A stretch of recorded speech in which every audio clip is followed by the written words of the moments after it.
Hoje nós vamos falar sobre estratégias que conduzem à vitória. Estamos estudando já faz 2 meses sobre batalha espiritual. E nessa batalha espiritual, todos nós desejamos ter o quê? Vitória. Queremos vencer, é uma batalha. Todos nós cristãos enfrentamos isso, não é de vez em quando, é diariamente, todos os dias. Quando você acorda, não é querendo te assustar não, mas saiba que você tem uma batalha a enfrentar naquele dia, uma batalha contra o pecado, uma batalha com os relacionamentos, batalha para aprender a fechar os seus lábios, para falar só aquilo que condiz, aquilo que agrada a Deus, não é? E assim na nossa vida. Então nós vamos ver primeiro, se o título da nossa lição são estratégias que conduzem a vitória, vamos ver o que é uma estratégia.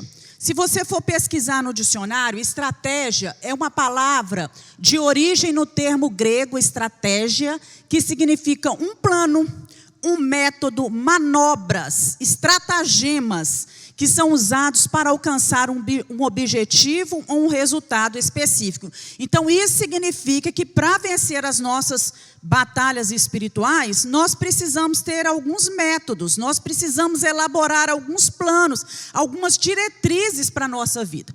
Na sua origem, a palavra estratégia estava estritamente, quer dizer, era unicamente relacionada com a arte de fazer guerra. Todos os generais, os comandantes, aqueles que estavam à frente dos exércitos, tinham que ter uma estratégia para poder vencer uma determinada batalha. A origem da palavra ela foi empregada inicialmente apenas nesse contexto. Agora, num sentido figurado, uma estratégia normalmente é estipulada para ultrapassar algum problema. E nesses casos pode ser sinônimo de habilidade, astúcia ou incerteza, ou esperteza. Eu até coloquei aqui na primeira foto, um jogo de xadrez, um jogo de dama. Você precisa ter uma estratégia, não é simplesmente você chegar ali. Quer dizer, você precisa ter uma habilidade no pensar, no traçar ali as diretrizes, na sua esperteza, não é? Então, é isso. Hoje em dia, essa palavra é usada em muitos aspectos. A verdade é que o povo de Deus, desde os primórdios, desde a antiguidade, ele é alvo constante do inimigo. Já começou com Adão e Eva, lá no paraíso. Então, a igreja, que somos nós, a igreja é bombardeada 24 horas por dia. O inimigo ele não descansa, não é? Pelo inferno. Então, os demônios se levantam querendo nos destruir, principalmente nos afastar da presença do Senhor. Agora, nós não podemos negar que essa realidade da batalha espiritual, ela é travada tanto nesse mundo visível que nós vemos, como também no mundo invisível, onde nós não vemos com esses olhos, né, carnais, mas precisamos ter olhos espirituais para poder enxergar isso. Lá em Efésios, capítulo 6, versículo 12, abre sua Bíblia que nós vamos ler o que está escrito aí. Efésios 6, 12, que diz o seguinte: nós não temos que lutar contra carne e sangue, mas sim contra os principados, contra as potestades, contra os príncipes das trevas deste século, contra as hostes espirituais da maldade nos lugares celestiais. Então, quer dizer, é bobagem nossa, é imaturidade espiritual a gente pensar que a nossa luta é só nesse plano, que a minha luta é contra a Lili, ou contra alguém da minha família, ou alguém que está no meu trabalho. Não, a luta, além de ser nesse plano visível, ela também acontece no plano invisível, que é o plano espiritual. Aí fala bem, né? É contra os principados, as potestades. Certa ocasião, na palavra de Deus, aí eu quero convidar você a abrir sua Bíblia, no texto que nós vamos trabalhar, e vamos deixar aberta aí o tempo todo, lá em 2 Crônicas, capítulo 20. 2 Crônicas, capítulo 20.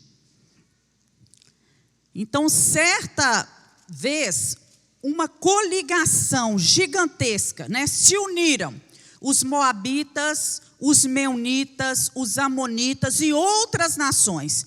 Eles se ajuntaram com os seus exércitos equipados, poderosos, e eles marcharam militarmente contra o rei Josafá e toda a tribo de Judá. Josafá era um dos reis da tribo do sul, ou tribo de Judá, reino do sul ou reino de Judá. Então nós vemos aqui que Josafá, ele estava encurralado por esses inimigos, esses adversários que eram insolentes. Essa grande multidão se uniu para poder atacar Jerusalém. E quando Josafá soube, não dava mais tempo dele preparar nada. Ele não tinha recursos, também não tinha aparato militar. Ele não tinha armamento, nem homens suficientes para guerrear contra aquele exército tão grande que estava vindo contra ele. Vamos ler aí no capítulo 20, versículo 1, que diz o seguinte: E sucedeu que depois disto, os filhos de Moabe, os filhos de Amon, os meunitas,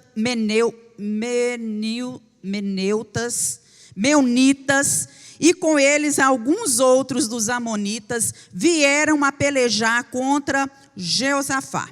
Então vieram alguns que deram aviso a Josafá, dizendo: Vem contra ti uma grande multidão da além do mar e da Síria, e eis que estão já em Ajazon Tamar, que é em Gedi. Então Josafá temeu e pôs-se a buscar o Senhor, e apregoou jejum em todo Judá. E Judá se ajuntou para pedir socorro ao Senhor. Também de todas as cidades de Judá vieram para buscarem ao Senhor. E pôs-se Josafá em pé na congregação de Judá e de Jerusalém, na casa do Senhor, diante do pátio novo, e disse: Ah, Senhor, Deus de nossos pais, porventura não és tu Deus nos céus?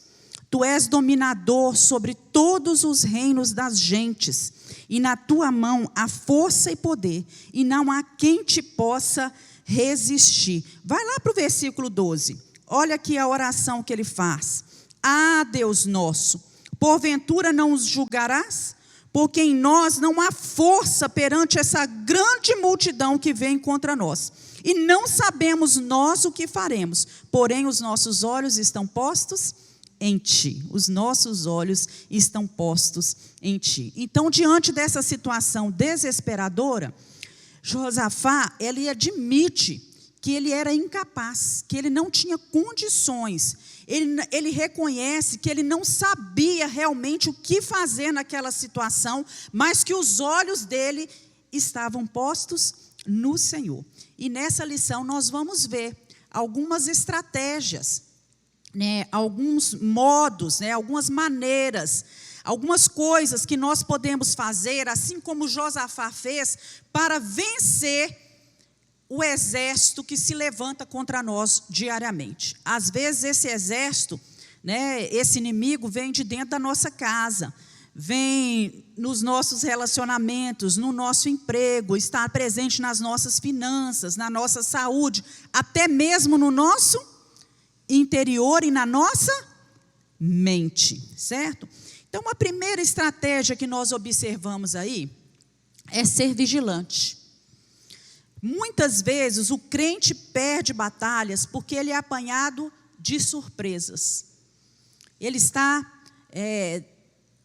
sem tomar precaução com as coisas, ele não está prestando atenção, ele está tão envolvido com as coisas materiais que estão ali acontecendo ao seu redor, que ele não consegue, né, ele se esquece da potencialidade, da astúcia do inimigo. Ele fica descansado e esquece do poder que o inimigo tem e que o inimigo está sempre procurando nos tragar. Isso, vamos conferir lá. Está em 1 Pedro 5,8. Alguém pode ler, por favor? Sede sóbrios, vigiai, porque o diabo, vosso adversário, anda em derredor, bramando como leão, buscando a quem possa tragar. Sede sóbrios, equilibrados, né? No prumo, né? Fiquem no prumo, né? Porque o diabo, que é o vosso adversário, ele está onde, irmãos? Bem distante ao vosso derredor, né? Buscando a quem ele possa tragar. Então, a Bíblia, em inúmeros versículos, nós vamos ler apenas algum. Ela nos recomenda vigilância. E eu queria que você abrisse sua Bíblia aí agora em Mateus 26, 41 e depois em Marcos 13, 37. Nós vamos ler esses versículos. Mateus 26, 41. Vigiai e orai, para que não entreis em tentação. Na verdade, o espírito está pronto, mas a carne é fraca. Vigiai e orai. Tem gente que pensa que é só orar, mas a palavra de Deus nos manda vigiar e orar, porque o nosso espírito está pronto, mas a nossa carne, ela é fraca. Vamos lá para Mateus 13, 37. Marcos. O que lhes digo? Digo a todos, vigiem. Vigiem, digo a todos. Diz a mim, diz a cada um de vocês, vigiem. Vamos abrir lá em 1 Coríntios 16, 13. Estejam vigilantes, mantenham-se firmes na fé, sejam homens de coragem, sejam fortes, façam tudo com amor. Estejam vigilantes, vigilantes. Vamos lá para 1 Pedro 4, 7. Já está próximo o fim de todas as coisas. Portanto, sede sóbrios e vigiai em oração. O fim já está próximo. Sejam sóbrios, equilibrados, bem estruturados, não é? E vigiem em oração. Quando nós estamos vigiando, é muito mais fácil a gente reagir contra os ataques do inimigo. Josafá, ele colocou atalaias. Naquela época existiam torres, não só ao redor da cidade, mas também um pouco afastado, né? E ali ficavam homens que eram chamados de atalaias. Daí vem o nome dos atalaias aqui da igreja. São pessoas que ficam na torre de vigia. Se essas pessoas percebem, se elas veem, elas podem dormir, irmãos? Não. Elas podem descansar? Não. Elas têm turnos de vigilância, porque elas vão detectar o ataque, a presença, a aproximação do inimigo para informar os outros, não é? Então, ele designou aqui vigias. E ao avistar esse inimigo, ainda distante, o vigia mandava um mensageiro para o rei, para falar aquilo que estava acontecendo, aquilo que estava vindo. Olha aí, segundo Crônicas 22. Então vieram alguns que deram aviso a Josafá. Quer dizer, alguns que estavam nessas torres de vigia, né? E era uma situação em que as pessoas estavam num plano mais alto, porque elas conseguiam, né, naquela época não tinha binóculo, né, gente? Então as pessoas viam de uma localização mais alta e foram avisar. E quando o rei Josafá, ele toma conhecimento do relato desse atalaia, como ele era um homem espiritual, ele vai para a segunda estratégia que nós temos, que é buscar a ajuda de Deus, buscar socorro. Nós precisamos aprender, né, a buscar o nosso socorro em Deus. E aí todo o povo de Judá, que estava liderado ali por Josafá, começou a buscar socorro em Deus. A Bíblia fala que desde o mais simples soldado até os oficiais mais graduados, todos, independente da sua posição, juntamente com o povo, eles começaram a buscar a orientação. E isso está aí no versículo 4, buscar a orientação de Deus. Olha, e Judá se ajuntou para pedir socorro, de todas as cidades vieram para buscar ao Senhor, todo o povo. Então, quando você estiver ameaçado pelo pecado, pelos seus inimigos, quando você estiver sendo amedrontado, né, afrontado, ameaçado, antes da gente procurar um advogado, procurar uma polícia, procurar uma determinada ajuda, qual a primeira ajuda que nós temos que buscar, irmãos? O socorro do Senhor. É o socorro do Senhor, né? Depois, né, o Senhor vai nos dar uma resposta satisfatória. Olha, busque ajuda em tal, fulano vai te ajudar, ciclano pode te ajudar a resolver, não é? Aí sim que nós vamos procurar ajuda. Mas muitos de nós, intempestivamente, né, já saímos correndo, buscando ajuda em N pessoas e esquecemos primeiro de pedir o socorro que vem do Senhor. Vamos ler aí o Salmo 121, de 1 a 3. Levantarei os meus olhos para os montes, de onde vem o meu socorro. O meu socorro vem do Senhor, que fez o céu e a terra. Não deixará vacilar o teu pé. Aquele que te guarda não tosquenejará. Isso. Então, se nós levantarmos os nossos olhos para os problemas, para os inimigos, para as dificuldades, né, nós podemos muitas vezes perguntar: de onde vai vir o socorro? Quem é o nosso socorro? É o Senhor. Ele é o nosso socorro. E a terceira estratégia que nós podemos usar é permanecer na casa de Deus. Uma estratégia que tem sido abandonada, que tem sido deixada de lado. Quando eu fui pesquisar sobre isso na internet, irmãos, quase que a maioria dos textos que eu encontrei é falando que a casa do Senhor hoje somos nós, que Deus habita aqui dentro. Concordo com isso. Nós somos templo do Espírito Santo e que Deus habita em nós. Então, que para isso não é preciso mais, como nos tempos passados, nos tempos dos profetas, ir a uma igreja para se congregar, porque nós somos a casa do Senhor. Então, quando a Bíblia fala de casa do Senhor, ela está se referindo a nós. Eu não concordo com isso. E nós temos que tomar muito cuidado, né? Porque a casa do Senhor, ela sempre funcionou e ainda funciona hoje como um quartel-general. É ali que os soldados, né, recebem instruções. É aqui, na casa do Senhor. Deus habita aqui dentro de nós, mas Ele deixou um local, né, que se chama igreja, que também se chama templo, que também se chama, depende da conotação que alguns dão, casa do Senhor, santuário, não é? Tabernáculo, e assim vários nomes podem ser dados para esse local, onde a igreja do Senhor, onde o povo de Deus vem unido, permanecer na presença de Deus, louvar a Deus, né? Nós somos soldados do Senhor, reunidos aqui, na casa do Senhor, para receber instruções do nosso Deus. Então foi o que o Josafá fez quando ele sentiu medo, quando ele enfrentou problemas, quando ele viu que o inimigo era mais forte do que ele.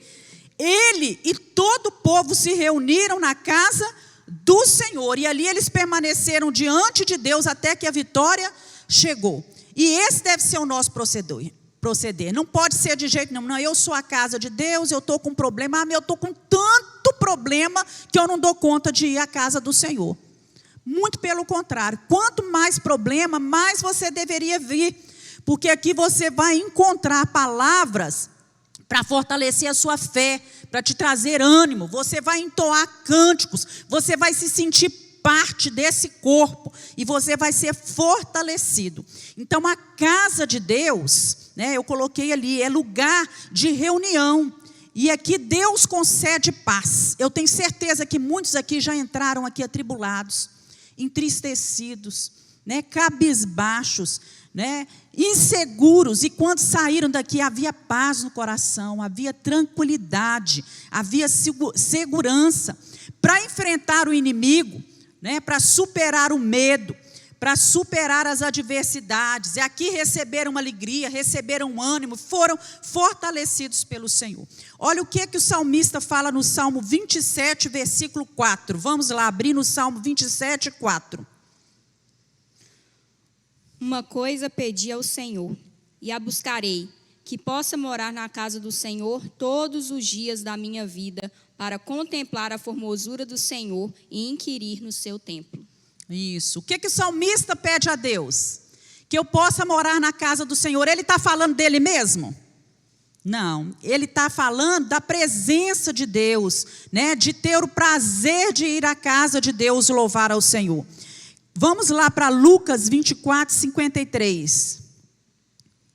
E estavam sempre no templo, louvando e bendizendo a Deus. Nós já estamos lá no Novo Testamento, nos tempos de Jesus. E os discípulos, o povo que servia Jesus, estavam aonde?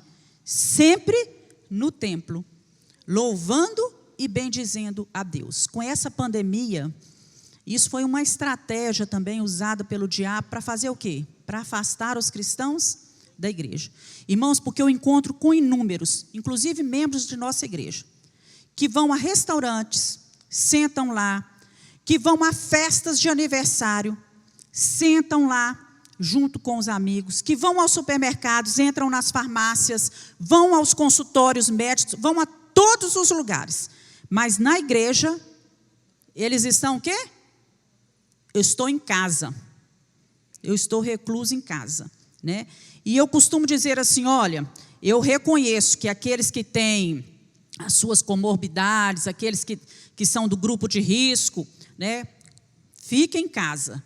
Se quiserem, se puderem, né? Mas os outros, né? Igual adolescentes, jovens, né? Que estão aí para todos os lugares e não podem vir à casa do Senhor, às vezes há muito mais perigo num aniversário que você vai, certo? Num restaurante que você entra, num supermercado que você vai, do que na casa de Deus, onde está todo mundo de máscara, ninguém está abraçando ninguém, apertando a mão de ninguém, e todo mundo sentado, um banco sim, um banco não, separado, né? Então nós precisamos ver isso com os olhos espirituais. O que está por trás disso, meus irmãos?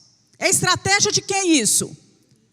Quem é que tem colocado esse pensamento na mente? Então nós precisamos pedir a Deus direcionamento. Olha o que diz Hebreus 10, 25.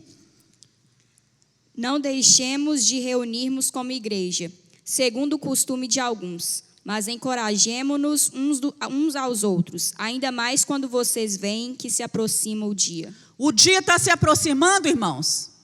Esse dia aí é o dia da volta de Jesus. Esse dia está se aproximando, então não deixemos de congregarmos, como é costume de alguns, naquela época já tinha isso, né? Que nós não sejamos esses alguns, certo? Que nós não tenhamos esse costume. Outra estratégia é manter o nosso olhar em Deus. Essa multidão que vinha contra eles, formada por várias nações, vários exércitos, eles eram visíveis. O povo podia olhar e podia ver. Eu creio que o Atalaia enxergou aquela coisa assim, né? Aquela negritude. Ele conseguiu enxergar aquilo. Aquela nuvem ameaçadora, assustadora. Agora, o povo de Judá, ele não concentrou o seu olhar naquela multidão inimiga. Ao contrário, os olhos deles estavam fixos em quem? Em Deus. Então, durante o ataque, nós não devemos ficar olhando para o nosso inimigo, nem deixar que as forças inimigas venham nos paralisar, nos hipnotizar, que muitas vezes nós ficamos assim, o que é que eu vou fazer? Né? Como que eu vou agir? Não é? Nós não podemos, né? Nem fugir dos problemas. Tem gente que foge dos problemas, e foge como? Se trancando em casa, num quarto, se abarrotando de remédios, né, ficando deprimido. Nós não podemos fugir dos problemas, eles estão aí. Você tem problemas, quem está do seu lado tem problemas, todo ser humano enfrenta problemas. Enquanto estivermos nessa terra, nós teremos problemas. Isso é um fato, não tem como fugir disso, né? Mas nesses momentos, nós temos que concentrar os nossos olhos unicamente no Senhor. Isso é uma estratégia. Nós podemos até estar ouvindo os ruídos que estão ao nosso redor do inimigo. Porque imagina se essa grande multidão não fazia barulho. Fazia, mas os nossos olhos devem estar postos no Senhor. Vamos abrir aí Isaías 45, 22. Voltem-se para mim e sejam salvos, todos vocês, confins da terra, pois eu sou Deus e não há nenhum outro. Voltem-se para mim, quer dizer, olhem para mim, se dirijam até mim, fixem seus olhos em mim, e vocês serão salvos.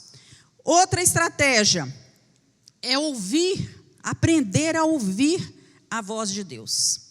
Aprender a ouvir a voz do Senhor. Essa semana eu recebi um texto tão bonitinho no WhatsApp, falando que um fazendeiro perdeu um relógio de grande valor num celeiro. Eu não sei quantos receberam, porque quando começa a surgir no WhatsApp, vai para todo mundo, né? E ele perdeu esse relógio no celeiro. Era um relógio muito valioso, que tinha sido do avô, e ele colocou todas as pessoas da fazenda, ele mesmo procurou, e ninguém conseguiu achar. E, de repente, né, alguém fala assim, olha, eu vou encontrar esse relógio para você. E essa pessoa, ela entra no celeiro e, depois de algum tempo, ela volta com o relógio. E pergunta para ela, como você conseguiu achar esse relógio, sendo que tanta gente tinha procurado? Ele falou assim, olha, eu me sentei em silêncio, fechei os meus olhos, abri os meus ouvidos e procurei a cada instante escutar o tic-tac do relógio. A partir do momento que eu comecei a escutar o tic-tac do relógio, eu comecei a me direcionar na posição, em direção aonde eu escutava aquele som, e eu encontrei o relógio. Muitas vezes nós não conseguimos ter a direção, ouvir a voz de Deus, porque nós estamos escutando todos os ruídos que estão ao nosso redor, mas nós não conseguimos, com tantos ruídos, não conseguimos parar para ouvir a voz de Deus, né? E o Espírito de Deus, a palavra de Deus diz aí, olha, em 2 Crônicas, vamos lá, capítulo 20, versículo 22, que o Espírito do Senhor veio sobre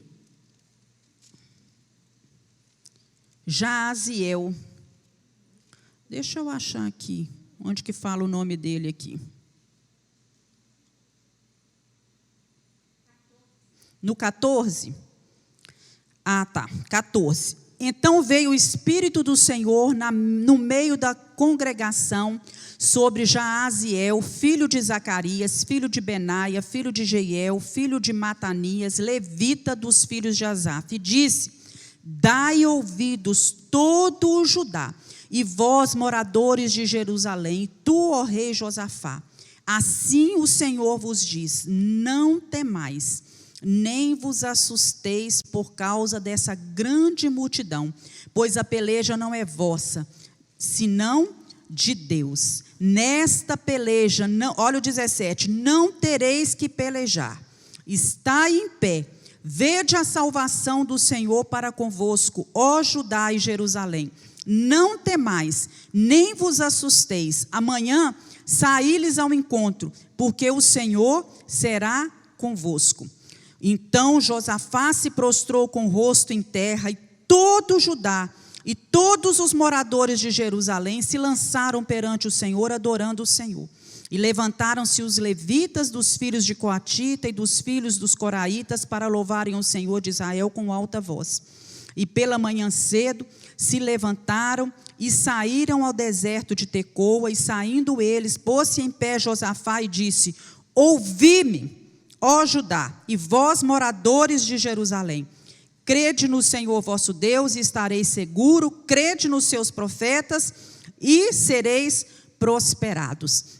Então a mensagem foi essa, escutem a voz do Senhor. Lá no Salmo 29, é um salmo maravilhoso que fala que a voz do Senhor é poderosa, a voz do Senhor tem poder, a voz do Senhor quebra os cedros. Sabe o que é que os cedros? Era uma madeira muito forte.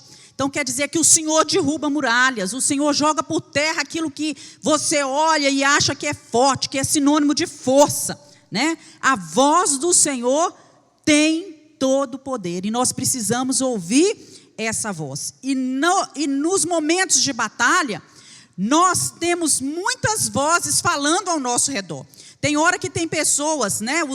O demônio começa a usar pessoas para trazer mensagens negativas, mensagens de desânimo, mensagens falando que a gente às vezes é derrotado, que a gente não vai conseguir, que a nossa força não é suficiente, que está tudo perdido, que agora não tem jeito mais. Não é assim que começa a acontecer? nesse mundo que nós vivemos, mas nós não devemos ouvir essas vozes. Não devemos entregar os pontos, né? Nem colocar as nossas armas de lado. Né? A palavra de Deus nos diz aqui no versículo 21, louvai ao Senhor, porque a benignidade do Senhor dura para sempre. Em todo o tempo vamos ouvir a voz do Senhor. E nós precisamos reconhecer essa voz. Porque a voz do Senhor, Deus, Ele tem sempre uma palavra certa. A palavra de Deus, ela é certa. E quando a batalha está muito grande contra nós, as forças nossas começam a faltar, quando nós começamos a ouvir a voz de Deus falando, e Deus fala de muitas maneiras. Nós cantamos, sei que me falas através... Sei que me falas através de um irmão. O que mais, irmãos? Sei que me falas quando eu dobro os joelhos em oração. Sei que me falas pela tua palavra. Fala comigo até quando te calas, né? Até quando Deus se cala, nós podemos ouvir e entender o recado que Deus está dando. Então, nós precisamos abrir os nossos ouvidos, levantar a nossa cabeça, né, e escutar no profundo da nossa alma, com atenção, a voz do Senhor, que nos ama, que cuida da gente, que vem ao nosso encontro, com as palavras certas, trazendo a solução, o consolo, o conforto, o aconchego, né, a força, a direção, o rumo. É isso que o Espírito Santo faz, né? O Espírito Santo é o consolador, ele orienta, ele salva, ele liberta, ele remove obstáculos. É essa a função do Espírito Santo. Vamos ler aí Jeremias 7, 23. Mas isto lhes ordenei, dizendo, dai ouvidos à minha voz, e eu serei o vosso Deus, e vós sereis o meu povo. E andai em todo o caminho que eu vos mandar, para que vos vá bem. Isso. Dai ouvidos à minha voz e eu serei o vosso Deus. Ouvir a voz de Deus é sinônimo de obediência. Também é sinônimo de obediência. Não adianta, muitas vezes nós queremos só ouvir a voz de Deus assim, através de um profeta. Meu filho, vai e faz isso. Meu filho, a salvação está certa. Ó, meu filho, a libertação está chegando. Não é? Ó, eu tenho colocado a minha mão sobre isso, eu vou te dar vitória. Nós queremos só ouvir esse tipo de voz. Mas a voz do Senhor traz para nós o seguinte, obediência. Não adianta você procurar vitória, não adianta você procurar bênçãos, se você não obedece a Deus. Você está desobedecendo a voz de Deus, você não está ouvindo a voz de Deus. Então, primeiro nós precisamos obedecer. Por quê? Desobediência é pecado. E os nossos pecados fazem separação entre nós e o nosso Deus. O pecado nos impede de ouvir e entender aquilo que Deus está falando. Agora, vamos lá, algumas posições que nós temos que tomar diante das batalhas. Primeira, que eu coloquei aí, não é? Não dá lugar ao medo. As primeiras exigências de Deus para Josafá e para toda a tribo foi: não temais e nem vos assusteis. Quantas vezes você já leu isso na Bíblia? Quantas vezes? Com quantas pessoas Deus falou isso? Irmãos, foram com inúmeros servos que Deus falou isso. Não temam, não se assustem, porque Deus sabe o que o medo causa, produz dentro de nós. Então, por essa razão, a primeira mensagem que Deus traz para eles é: não permitam que o medo, que o coração de vocês seja dominado pelo medo. Porque o medo, ele traz insegurança, ele traz pânico, ele traz pavor, ele traz ansiedade, ele rouba o nosso sono, ele nos faz ficar descontrolados emocionalmente. Então nós precisamos pedir a Deus que tire de nós todo o espírito de temor. Não estou falando desse medo normal diante das circunstâncias que nós não conhecemos, porque é um certo medo que ele até nos poupa de problemas e dificuldades. Mas esse medo exacerbado que nos rouba a fé, que nos faz sentirmos inseguros, sem saber o que fazer, né, que rouba a nossa alegria. É esse tipo de medo. Então, não importa o tamanho do seu inimigo, não importa os relatos que estão falando ao seu redor sobre o inimigo, porque às vezes a gente nem viu o inimigo, nem sabe como ele é, mas só de ouvir falar, a gente já fica o quê? Isso se chama preocupação. A gente se preocupa com a coisa que a gente nem devia ocupar a mente, não é? Então, o Senhor diz, olha, lá em Êxodo 3,14, eu sou aquele que vai adiante de você, eu sou aquele que tem condições de agir, de trabalhar, de tirar o seu medo, de te dar forças, de resolver todas as situações. E o nosso Deus continua sendo esse grande eu sou nas nossas batalhas. Ele é que está à frente. Vamos ler lá Isaías 41:10. Abre sua Bíblia lá, por favor.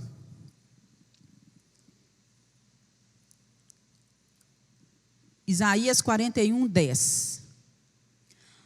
Por isso, não tema, pois estou com você. Não tenha medo, pois eu sou o seu Deus. Eu o fortalecerei e o ajudarei. Eu o segurarei com a minha mão direita vitoriosa. Aleluias. Não tenham medo, não temam, porque eu estou com vocês. Mateus 14:27.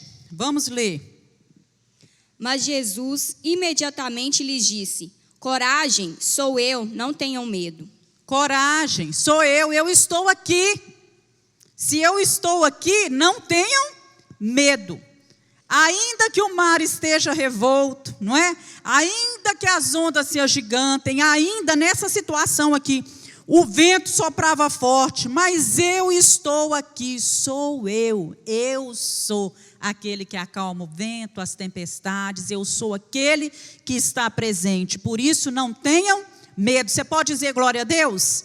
Glória a Deus. Então o rei Josafá, ele se põe de pé, e com ele todo o povo, irmãos, é uma coisa linda, porque vieram todos, homens, mulheres, quando você lê o texto todo, homens, mulheres, crianças e até meninos de colo. Meninos de colo significa o quê? Bebê, irmãos, estava todo mundo lá, para mostrar o quê? Que a nossa confiança, a nossa decisão, a nossa escolha, a nossa confiança é depender do Senhor que nos fortalece. Glória a Deus por isso, né? E ele fala, escutem todos os que vivem em Judá. Assim diz o Senhor, não tenham medo, não fiquem desanimados por causa desse exército, porque a batalha não é de vocês, mas é de Deus. A batalha é de Deus. Então eles adoraram o Senhor e o Senhor peleja por eles. Segundo, posição que nós devemos tomar é confiar em Deus, em confiar que a batalha é de Deus. O rei Josafá, ele faz isso, né? Eles sentiram brotar uma fé, uma confiança tão grande dentro de si, que isso afugentou o medo deles. Deus já tinha declarado, olha, a batalha é de quem? É de Deus. Então, como nós fizemos aqui naquele último dia de oração, eu não sei quantos estavam aqui, de oração, né, nós marchamos, apresentamos, como se estivéssemos marchando diante das muralhas de Jericó, apresentando os obstáculos que surgem na nossa vida, que nós estamos enfrentando. E eu confesso para os irmãos que eu ainda tinha que marchar mais que 6 vezes, viu, meus irmãos? Que às vezes a gente enfrenta tantos obstáculos, né? Que foi uma volta para cada obstáculo, né? E eu vou falar com vocês, né? Em cada obstáculo que surge no nosso caminho, a nossa confiança tem que estar em quem? Em Deus. Essa batalha é de Deus. Esse obstáculo pertence ao Senhor. É Ele que tem poder para jogar isso por terra. Como Josafá falou, olha, eu não tenho condições de guerrear contra esse exército tão poderoso que vem contra mim. Mas os nossos olhos estão postos no Senhor. Nós confiamos no Senhor, né? Nós vamos permanecer aqui na igreja, na casa do Senhor, todos nós em pé diante do Senhor, né? Buscando o Senhor de todo o coração, confiando, né, fechando as portas para o pecado, para as influências malignas e descansando no Senhor. Vamos ler aí Êxodo 14, 13 e 14. Moisés falando com o povo, olha. Moisés respondeu ao povo: não tenham medo, fiquem firmes e vejam o livramento que o Senhor trará hoje, porque vocês nunca mais verão os egípcios que hoje veem. Isso, não tenham medo, fiquem firmes e vejam o livramento que o Senhor trará hoje. O Senhor falou a mesma coisa com Moisés. Olha, Moisés, nessa batalha vocês não vão ter que pelejar, porque o inimigo que está vindo, vocês não podem fazer nada contra ele. Mas vocês louvem ao Senhor, né? Fiquem firmes e vejam o livramento que o Senhor vai dar. E vamos ler também lá em Deuteronômio 3, 22 e depois Josué 23, 10. Não os temais, porque o Senhor vosso Deus é o que peleja por vós. Um só homem dentre vós perseguirá a 1000, pois é o Senhor vosso Deus que peleja por vós, como já vos tenho falado. Não os temais, porque é o Senhor que peleja por vós, não é? Josué 23, 10. Você já leu, né, Sueli? Ela já leu. Irmãos, olha só. Eu acho interessante que Deus fala com ele, não temais, porque nessa batalha não tereis que pelejar, vocês não vão pelejar. Mas eles tiveram que sair para a batalha. Eles não sabiam o que Deus ia fazer. Eles não sabiam qual era o plano de Deus, o que Deus ia fazer para vencer aquele inimigo. Olha aqui no versículo 20. Pela manhã cedo, segundo Crônicas 20, 20, se levantaram e saíram ao deserto de Tecoa, e saindo eles, pôs-se em pé Josafá e disse: ouvi-me, ó Judá, vós moradores, crede no Senhor e estareis seguros, crede nos profetas e sereis prosperados. E aconselhou-se com o povo e ordenou cantores para o Senhor que louvassem a majestade santa, saindo diante dos armados e dizendo: louvai ao Senhor, porque a sua benignidade dura para sempre. Então, olha só, eles tiveram que ir para o campo de batalha, porque muitas vezes a gente pensa assim: Deus falou que eu não vou ter que pelejar. Lá no Salmo 46 fala: aquietai-vos e saber que eu sou Deus. Vou ficar quietinho aqui, não é? Mas há uma ordem de marchar. Deus falou com Moisés: toca aí e marcha, né? Fala com o povo para marchar. E na hora que o mar se abre, o povo poderia ter olhado e falado assim: você está doido, porque eu vou entrar um paredão de água de um lado, um paredão de água do outro, nós vamos entrar aqui? E se isso se derramar sobre nós? Não foi o que aconteceu com o exército de Faraó? A água toda voltou e todos morreram afogados, não é?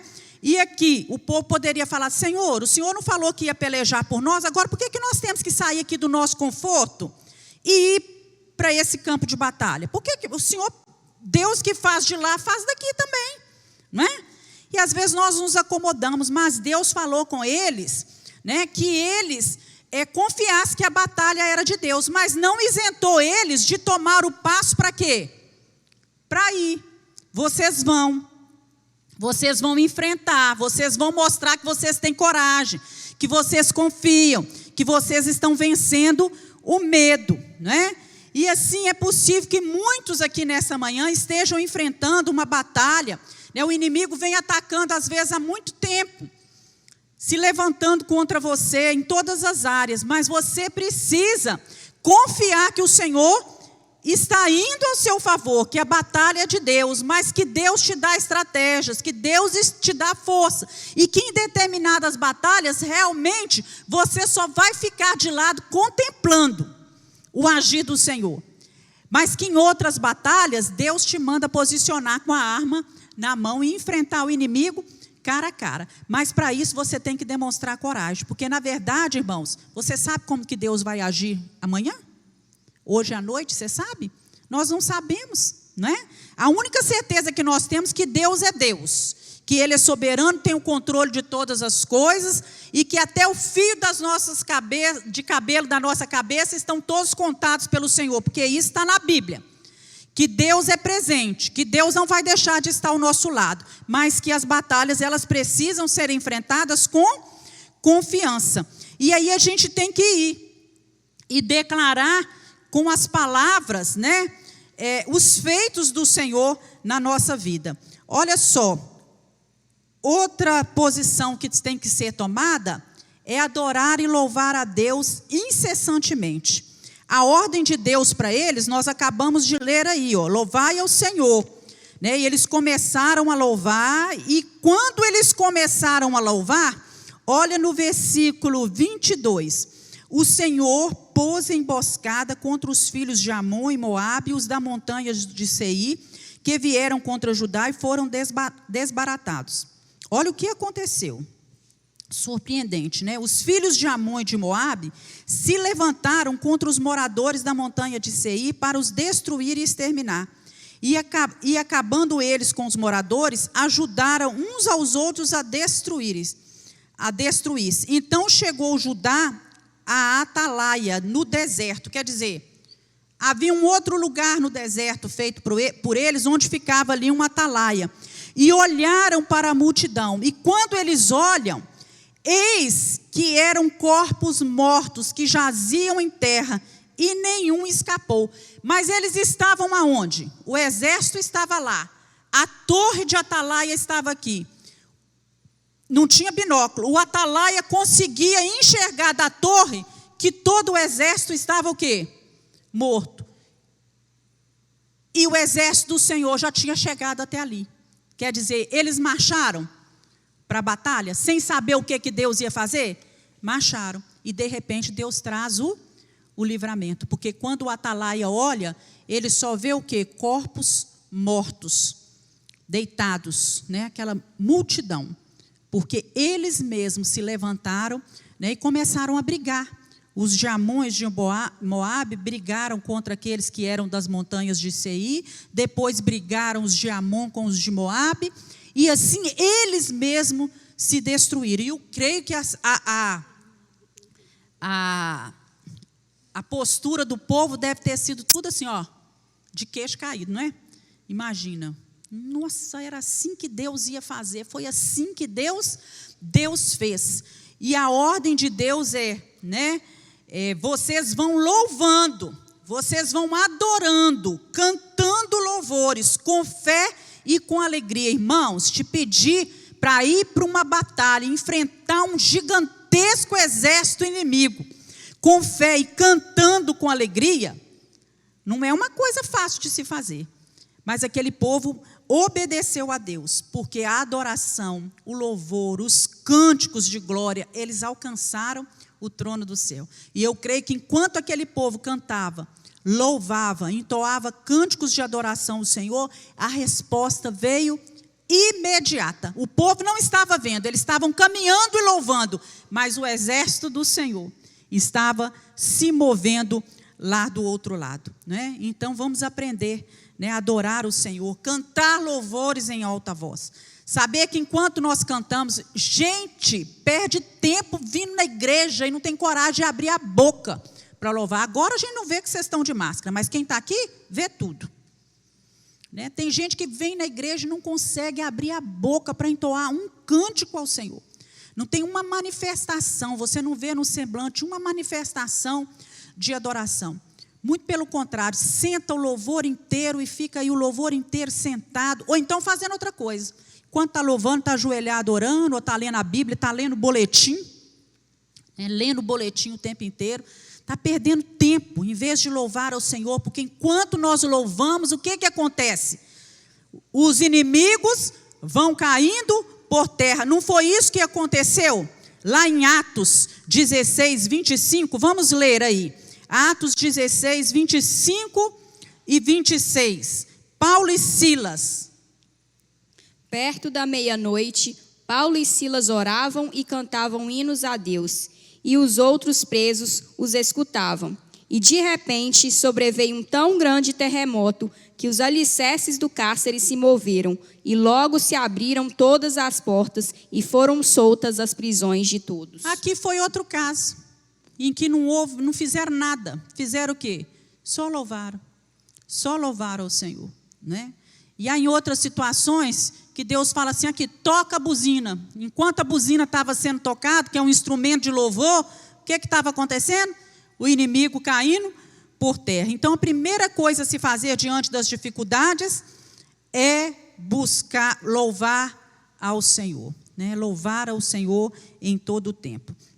E nós vamos ver agora alguns segredos. A lição apresenta alguns segredos de Davi, que também foi um homem vitorioso nas batalhas. Davi enfrentou quem? O gigante Golias, né? E se nós olharmos para aquela batalha, aos nossos olhos, é uma batalha impossível de ter acontecido. Mas Deus fez milagre. Quais foram os segredos desse pastorzinho Davi, né? A gente vê aí que Davi, primeira coisa que ele faz, ele honra a Deus.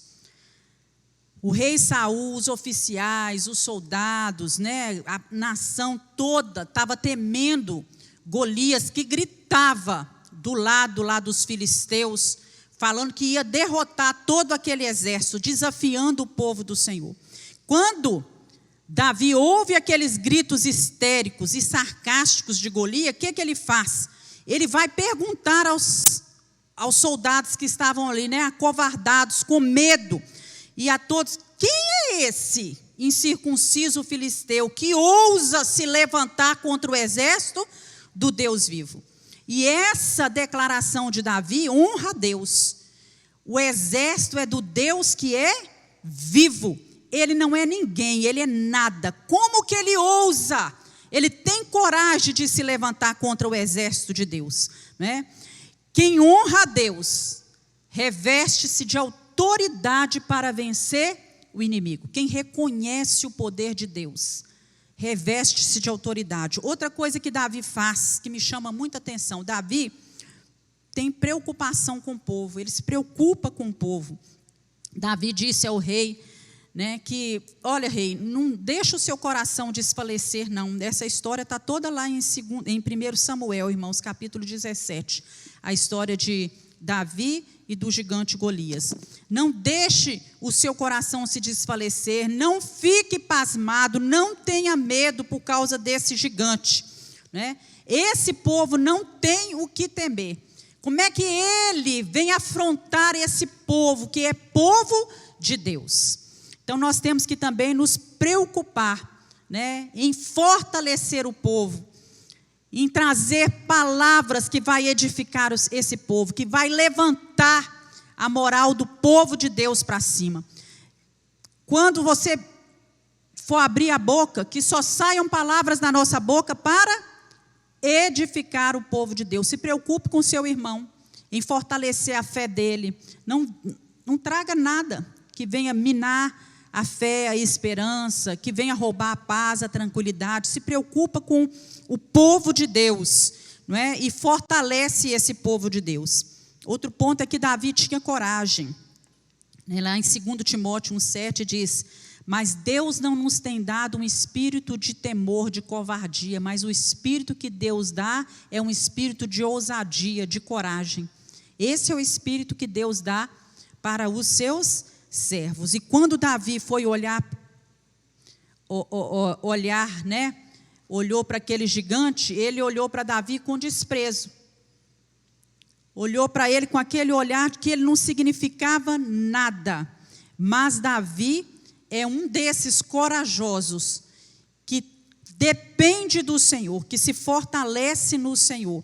Olha o que diz lá Provérbios 24:10. Irmãos, esse é um dos versículos que eu tenho tomado para a minha vida a vida inteira. Às vezes eu ouço as pessoas chegar assim: nossa, mas você é uma pessoa muito forte. Não, eu sofro igual todo mundo, mas eu aprendi com esse versículo. Vamos ler aí, Provérbios 24:10.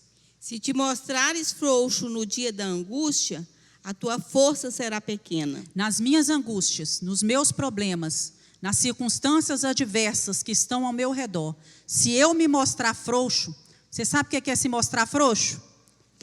É ficar sentado de lado. Ai, meu Deus, está acontecendo isso comigo, por que está acontecendo, por que eu estou passando por isso, por que Deus permitiu isso? Eu não consigo fazer isso, eu não tenho força para isso. Se essa frouxidão vier sobre você, você não vai ter força para enfrentar os desafios. Então, quando vier essa vontade, porque vem, tem hora que dá vontade de você ficar deitado na cama, chorando, não é? Não sair de casa, não enfrentar, não ir, não conversar, não resolver, tudo dá. Passar por cima, fingir que não viu, né? Mas se nós nos mostrarmos frouxos, a nossa força será pequena. E força pequena significa o quê? Pouca vitória. Amém, irmãos? Você guarde isso no seu coração. A palavra de Deus é essa, coragem. Coragem. Eu já contei para vocês que eu só aprendi a dirigir falando esse versículo aqui. O moço da autoescola lá devia achar que eu era doida. Porque na hora que eu pegava o volante, eu colocava assim: Deus não me deu o espírito de temor, nem de medo, mas o espírito que Deus me deu é de ousadia. Uma coisa simples, mas eu tinha um trauma enorme por causa do acidente do meu pai. Eu não conseguia pôr a mão no volante, que eu tremia toda. Mas eu falei, eu preciso enfrentar isso. As mulheres todas dirigem, por que eu não vou dirigir? Custou, mas eu aprendi. Mateus já era, eu estava grávida do Mateus quando eu aprendi a dirigir. Então, nós precisamos enfrentar as coisas que vêm na nossa vida. E aí também aprendemos, um outro segredo com Davi é proclamar as obras de Deus. E isso eu acho maravilhoso, porque Davi, lá em 1 Samuel, ele fala que o seguinte, ele confiava no Senhor. Quando Saul procura ele e fala com ele que ele não podia ir, que ele era muito pequeno, muito jovem, e quer dar armadura para ele, que ele rejeita, ele fala que ele já tinha matado o quê? Um leão e um urso. Mas ele reconhece que isso tudo era obra do Senhor. Então nós precisamos proclamar os feitos do Senhor, as obras do Senhor na nossa vida e reconhecer que não é a nossa habilidade, a nossa destreza, a nossa força humana, a nossa influência, a nossa capacidade, sabedoria, o nosso jeito de ser, personalidade que resolve as coisas e nos faz triunfar nos momentos difíceis da vida. Que tudo vem do Senhor. Eu venho a ti em nome do Senhor dos exércitos. Eu venho a ti em nome do Senhor. É o nome do Senhor que está aí na minha frente. A glória é de quem? De Deus. Então Davi proclamava isso, em nome do Senhor. Porque se você olhasse para ele, não tinha nada, E por fim, Davi vislumbrou a vitória. Isso significa fé, Davi confiou no nome do Senhor, já falou, Davi vislumbrou a vitória, fé. Hoje mesmo o Senhor te entregará nas minhas mãos. Foi o que Davi disse para Golias. E eu creio que as expressões faciais de Davi, o jeito que ele fala, a convicção, a certeza de vitória, a firmeza, o impacto das palavras de Davi foram ouvidos e contemplados pelo Senhor. Olha lá, aquele pequenininho, olha o jeito que ele está falando, olha a confiança que está nele, Olha como que são as palavras dele, olha a firmeza dele. Deus contemplou aquilo tudo. E a partir dessa declaração de fé dele, o Senhor te entregará, Deus dá ordem aos exércitos do céu. O grande El Shaddai, o Todo-Poderoso, dá ordem aos seus exércitos para guerrear por Davi, porque realmente não foi ele que fez aquilo, E por meio da fé, nós podemos ter certeza que o socorro de Deus vai nos alcançar, que o favor de Deus vai nos alcançar e vai nos livrar no momento oportuno. E concluindo, meus irmãos, nós podemos concluir com essa palavra. Na batalha espiritual, os vencedores não são aqueles que começam, mas sim os que terminam. A Bíblia diz, melhor é o fim das coisas do que o princípio delas. Muita gente começa muito bem, mas depois não permanece na casa de Deus, se afasta de Deus, esquece da oração, esquece do louvor, né? E termina mal a sua vida. Deus tem nos dado uma tarefa sublime a ser cumprida, não podemos falhar. Precisamos terminar a missão que o Senhor nos encarregou, a vitória dos que chegam, dos que terminam, dos perseverantes. A vitória, o galardão, a recompensa é destinada àqueles que são vencedores, né?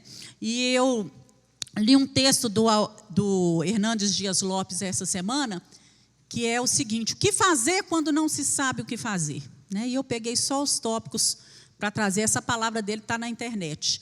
Quando você não souber o que fazer, busque a Deus em jejum e oração. Tudo relacionado aí à vida de Josafá. Quando você não souber o que fazer, confie nas promessas de Deus.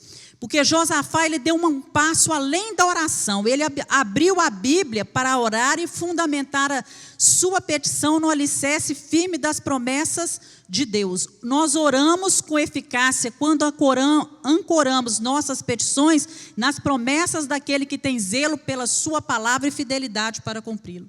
Então, vamos orar? Vamos. Vamos ler a Bíblia, ver as promessas que estão na palavra de Deus e vamos fundamentar a nossa fé nas promessas.